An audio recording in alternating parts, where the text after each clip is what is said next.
गद्दारी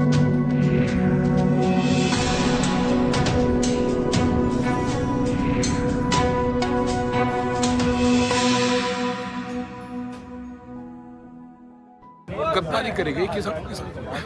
नमस्कार, मैं कृष्णकांत शर्मा और आप देख रहे हैं असल न्यूज़। आज मैं आपको किसान आंदोलन की वह सभी बातें बताऊंगा जो अब तक इस आंदोलन के अंदर हुई है। बात 26 नवंबर की है। इस दिन जितने भी किसान हैं वह सभी लोग दिल्ली की ओर आ रहे थे और वह बड़े शांतिपूर्ण तरीके से दिल्ली के अंदर आंदोलन करना चाहते थे, लेकिन जिसको केंद्र सरकार ने दिल्ली प्रशासन द्वारा रोक दिया गया। केंद्र सरकार ने पूरी कोशिश की कि किसी भी तरह इस आंदोलन को रोका जा सके, इस आंदोलन को दबाया जा सके, जिसके चलते उन्होंने कई सारी बातें बोली। कई नेताओं ने तो ये भी बोल दिया कि ये जो आंदोलन कर रहे हैं ये किसान ही नहीं है, यह सिर्फ विपक्षी दल हैं जो हमारी सरकार को बदनाम करना चाहते हैं, हमारी सरकार को गिराना चाहते हैं। आपको बताएं कि किसान आंदोलन ने जो दुख देखे, जो दुख झेले, वह बहुत ही बड़े थे, क्योंकि आपको बता दें कि इनके ऊपर कई तरह के ऐसे वार किए गए, लेकिन जो देश है, जो देश की जनता है, उन्होंने किसानों को समझा और किसानों का साथ दिया, जिसके चलते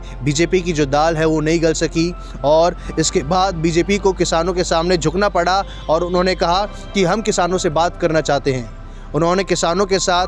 8 दौरे की जो बातें की, उसके अंदर भी कोई हल नहीं निकला, जिसके बाद ये जो सिलसिला है ये चलता रहा और बीजेपी भी कहती रही कि हम किसानों से बात करना चाहते हैं, किसानों की समस्या को सुलझाना चाहते हैं, हम इस कानून में संशोधन करना चाहते हैं। लेकिन वहीं दूसरी तरफ किसानों ने भी कह दिया अब इस कानून में कोई संशोधन नहीं करना चाहते, हम सिर्फ चाहते हैं कि आप इस कानून को वापस लीजिए और इस कानून को ख़त्म कीजिए, जिसके बाद अब हम अपने अपने घर जाएं और अपने अपने घर में आराम से रहें। इसके बाद अगर हम बात करें 26 जनवरी की, तो 26 जनवरी के दिन इस आंदोलन में कुछ ऐसा काम हो गया, कुछ ऐसी वारदातें हो गई कि ये जो आंदोलन है ये फीका पड़ना शुरू हो गया। जैसा कि आपने 26 जनवरी के दिन देखा कि किस तरह जो किसान है, किसान के रूप में जो कुछ लोग थे, उन्होंने किस तरह से तोड़फोड़ की, किस तरह से 26 जनवरी के दिन हमारे देश को गलत दिखाया और लाल किले पर जा कर के एक धार्मिक झंडा फहरा दिया। ये बहुत ही शर्मनाक हरकत थी, जिसको देखते हुए पूरे देश ने इसकी निंदा की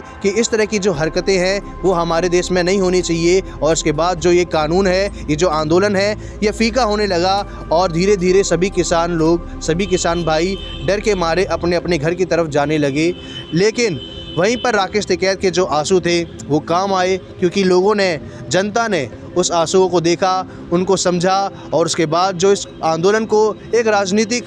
फूंक मिली या कहे तो एक राजनीतिक सपोर्ट मिला, क्योंकि इसके बाद इस आंदोलन के अंदर सभी नेता, सभी विपक्षी दलों के नेता, चाहे वो किसी भी पार्टी से हों, वह सभी लोग इस आंदोलन के अंदर जुड़ने लगे और इस आंदोलन को सहायता करने लगे, जिसके बाद इस आंदोलन को पूरी सियासी सहयोग मिलने लगा। लेकिन इसके बाद अगर हम बात करें नरेंद्र मोदी की, तो नरेंद्र मोदी ने भी इस आंदोलन को देखते हुए कहा कि अब मैं किसानों को समझाने का बेड़ा लेता हूं और आपको बता दें कि मैं इस किसान आंदोलन को पवित्र मानता हूं, जिसकी वजह से वह किसानों को समझा सके और किसानों को बता सके कि ये जो कानून है, ये कानून कोई ज़बरदस्ती थोपा हुआ कानून नहीं है, ये एक वैकल्पिक कानून है। इसको एक विकल्प के रूप में हम इस्तेमाल कर सकते हैं और अगर हमें इस कानून में कोई फ़ायदा नज़र नहीं आता तो हम पहले की तरह ही अपने काम को कर सकते हैं। इस तरह की जो बातें उन्होंने बताई, लेकिन इस तरह की बातें होने के बावजूद भी राहुल गांधी ने राजस्थान का दौरा किया और वहाँ पर जाकर के उन्होंने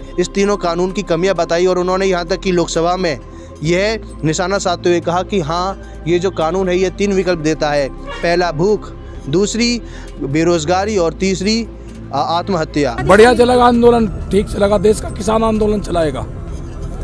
आंदोलन, कौन रोकेगा आंदोलन को।